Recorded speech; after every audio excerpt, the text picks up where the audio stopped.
America में हिंदू मंदिरों समेत सभी पूजा स्थलों की सुरक्षा मजबूत करने के लिए कांग्रेस में एक अहम विधेयक पेश किया गया है। इस प्रस्ताव के तहत किसी भी धार्मिक स्थल के 10 फीट के दायरे में लोगों को डराना, रास्ता रोकना या परेशान करना सभी अपराध माना जाएगा। इस बिल का नाम safeguarding access to congregations and religious establishment from disturbance रखा गया है। यह प्रस्ताव टॉम सुओजी द्वारा पेश किया गया, जिसे मैक्स मिलर का समर्थन मिला। सुओजी ने कहा है कि किसी को भी अपने पूजा स्थल पर जाते समय डर का या धमकी का सामना नहीं करना चाहिए।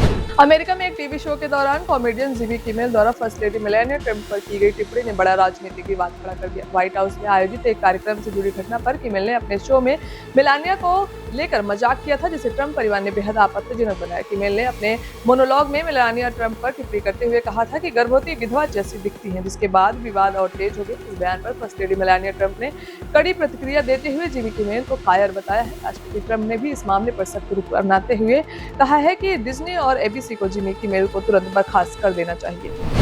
इजराइल और लेबनान के बीच तनाव एक बार फिर चरम पर पहुंच गया। ताजा घटनाक्रम में इजराइल ने लेबनान के करीब 20 ठिकानों पर ताबड़तोड़ हवाई और मिसाइल हमले किए हैं। इन हमलों में बेक्का घाटी और दक्षिण लेबनान के कई इलाकों को निशाना बनाया गया, जहां जोरदार धमाकों से पूरे क्षेत्र में दहशत फैल गई। स्थानीय रिपोर्ट्स के अनुसार हमलों में कई सैन्य और संदिग्ध ठिकानों को नुकसान पहुंचे। हालांकि आधिकारिक तौर पर हताहतों की संख्या की पुष्टि नहीं हुई। हमले के बाद क्षेत्र में सुरक्षा अलर्ट बढ़ा दिया गया और लोगों को सुरक्षित स्थानों पर जाने की सलाह दी गई है।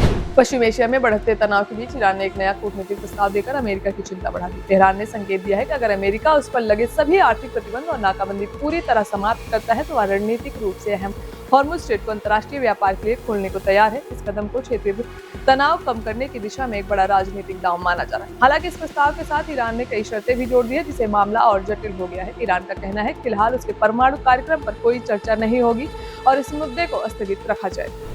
हॉर्मुज स्ट्रेट में बढ़ते तनाव और अमेरिकी निगरानी के बीच भी कच्चे तेल की आपूर्ति पूरी तरह बाधित नहीं हो सकी। ताजा रिपोर्ट्स के मुताबिक ईरान ने खार्ग द्वीप से एक विशेष समुद्री रूट के जरिए तेल टैंकों की आवाजाही जारी है, जिससे कई जहाज भारत तक सुरक्षित पहुंचने में सफल रहे। इस घटनाक्रम ने समुद्री नाकेबंदी की प्रभावशीलता पर गंभीर सवाल खड़े कर दिए।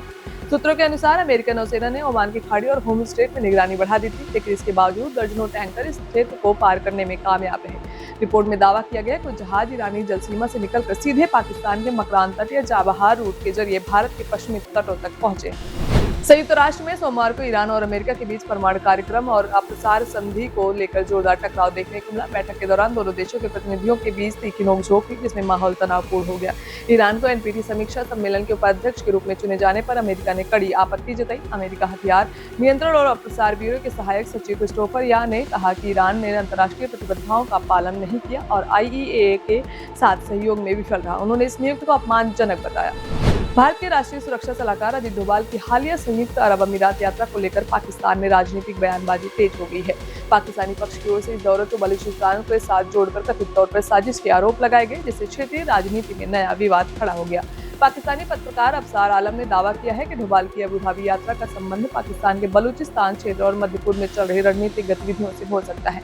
उनके अनुसार जब पाकिस्तान इस क्षेत्र में व्यापारिक मार्गों को मजबूत कर रहा है, तब इस तरह की उच्चस्तरीय यात्रा पर सवाल उठाए जा रहे हैं। अफगानिस्तान के कुनार प्रांत में सोमवार को हुए कथित पाकिस्तानी ड्रोन हमलों के बाद सीमा क्षेत्र में भारी तनाव पैदा हो गया। रिपोर्ट्स के अनुसार असदाबाद शहर में स्थित सैयद जमालुद्दीन विश्वविद्यालय और आसपास के रिहायशी इलाकों को निशाना बनाया गया, जिससे दहशत का माहौल फैल गया। हमलों के बाद सामने आई जानकारी के मुताबिक इस घटना में कम से कम 4 लोगों की मौत होगी, जबकि बच्चों समेत 40 से अधिक लोग घायल बताए जा रहे हैं। हमले के बाद विश्वविद्यालय परिसर में अफरा तफरी मच गई और कई छात्र जान बचाकर बाहर निकलते देखे गए। पाकिस्तान गंभीर ऊर्जा संकट से जूझ रहा है, जहां हालात इतने बिगड़ चुके हैं। सरकार ने खुद स्वीकार किया है कि देश के पास केवल 5 से 7 दिनों का कच्चा तेल बचा है।